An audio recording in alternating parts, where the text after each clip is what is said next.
Hello বন্ধুরা, welcome to my YouTube channel. তো আজকে আমরা সলভ করবো ক্লাস 10-এর জীবন বিজ্ঞান অর্থাৎ সাঁতরা প্রকাশনীর যে তোমাদের নিউ আপডেটের যে বইটা আছে সেই বইটার আজকে আমরা 2 নম্বর চ্যাপ্টারের কোশ্চেন উত্তরগুলো সলভ করে নেব।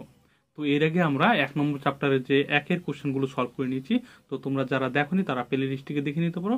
তো আজকে আমরা করব 2 নম্বর চ্যাপ্টারের একের কোশ্চেনগুলো সলভ। তো চলো শুরু করি। দেখো, তোমাদের বইয়ের 2 নম্বর চ্যাপ্টার অর্থাৎ জীবনের প্রবাহমানতা এই চ্যাপ্টারের অনুশীলনী 1 নম্বরের কোশ্চেনগুলো সলভ করে নেবো। তোমরা চলে আসো তোমাদের বইয়েরই 65 নম্বর পেজে। দেখো, সবার প্রথমে আমরা অর্থাৎ বহু বিকল্প ভিত্তিক প্রশ্ন অর্থাৎ এমসিকিউ কোশ্চেনগুলো সলভ করে নেবো। দেখো, 1 নম্বর কোশ্চেন কি বলছে, জিন মূলত কোনটির অংশ? উত্তর হচ্ছে কি বি দাগ অর্থাৎ ডিএনএ। এবার 2 দাগের কোশ্চেন কি, মানবদেহে অটোজোমের সংখ্যা হলো? উত্তর হচ্ছে সি দাগ 44টি। এবার 3 দাগের কোশ্চেন কি বলছে, মানবদেহে মাইটোসিস কোষ বিভাজনে সদ্য সৃষ্ট অপত্য কোষের প্রতিটি ক্রোমোজোম কটি ডিএনএ অণু কুণ্ডলীকৃত হয়ে গঠিত হয় তা স্থির করো? উত্তর হচ্ছে বি দাগ কি 1। এবার 4 দাগের কোশ্চেন কি বলছে, 4 দাগের কোশ্চেন হচ্ছে ক্রোমোজোমের অধিক ঘনত্বযুক্ত পুঁতির মতো অংশগুলিকে বলে? উত্তর হচ্ছে বি দাগ ক্রোমোমিয়ার। এবার 5 দাগের কোশ্চেন, 5 দাগের কোশ্চেন কি বলছে, 5 দাগের কোশ্চেন হচ্ছে সেন্ট্রোমিয়ার ক্রোমোজোমের শেষ প্রান্তে থাকলে তাকে বলে? উত্তর হচ্ছে বি দাগ টেলোসেন্ট্রিক। ঠিক আছে। এবার দেখো নেক্সট অর্থাৎ 6 দাগের কোশ্চেন কি বলছে, 6 দাগের কোশ্চেন হচ্ছে স্যাটেলাইট থাকে ক্রোমোজোমের? উত্তর হচ্ছে বি দাগ কি গৌণ খাঁজে। এবার দেখো 7 দাগের কোশ্চেন, 7 দাগের কোশ্চেন কি বলছে, ক্রোমোজোমে আম্লিক প্রোটিনে কোন অ্যামাইনো অ্যাসিড? উত্তর হচ্ছে বি দাগ ট্রিপ্টোফ্যান। এবার 8 দাগের কোশ্চেন, 8 দাগের কোশ্চেন কি, কোন কোষ বিভাজনকে সদৃশ বিভাজন বলে? উত্তর হচ্ছে এ দাগ মাইটোসিস। এবার 9 দাগের কোশ্চেন, দেখো 9 দাগের কোশ্চেন কি বলছে, মাইটোসিস কোষ বিভাজনের কোন দশার বেম গঠিত হয়? উত্তর হচ্ছে বি দাগ মেটাফেজ। 10 দাগের কোশ্চেন দেখো, 10 দাগের কোশ্চেন হচ্ছে কোন প্রকার জননে মাইটোসিস এবং মিওসিস 2 প্রকার কোষ বিভাজনই দেখা যায়? উত্তর হচ্ছে বি দাগ অর্থাৎ যৌন জনন। এবার চলে আসবো 11 দাগের কোশ্চেন, 11 দাগের কোশ্চেন কি বলছে, নিম্নলিখিত কার ক্ষেত্রে খণ্ডীভবন দেখা যায়? উত্তর হচ্ছে সি দাগ কি স্পাইরোগাইরা। এবার চলে আসবো আমাদের নেক্সট কোশ্চেন কি 12 দাগের কোশ্চেন।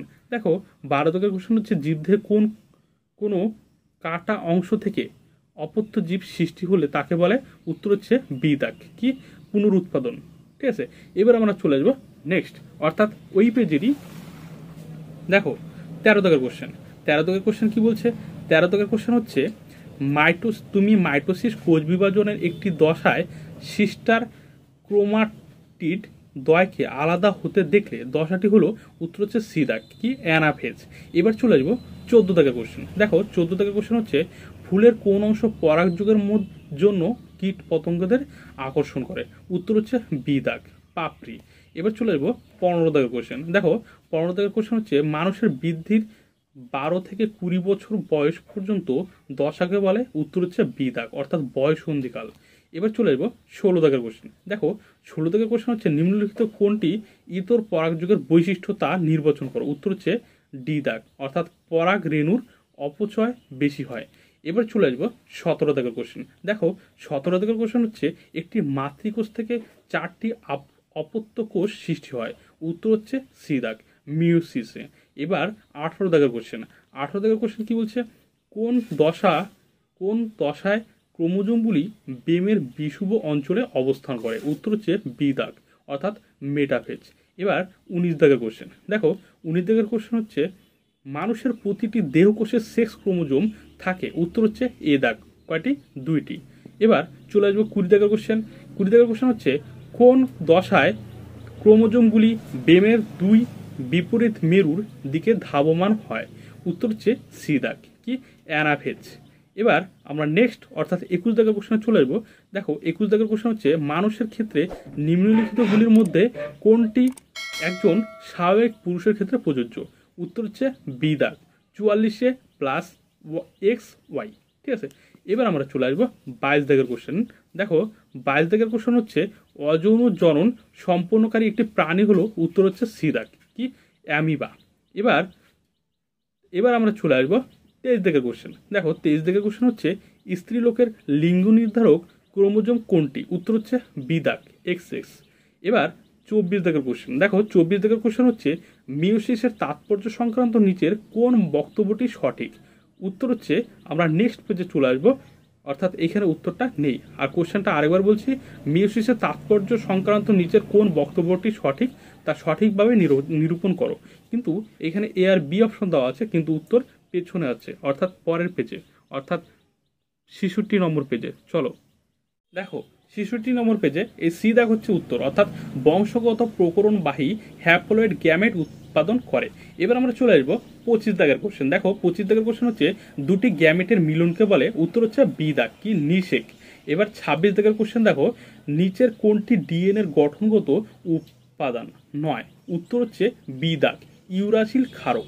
এবার 27 দাগের কোশ্চেন দেখো, নিচের কোন জোড়াটি সঠিক? উত্তর হচ্ছে এ দাগ কোরকোদ্গম ইস্ট।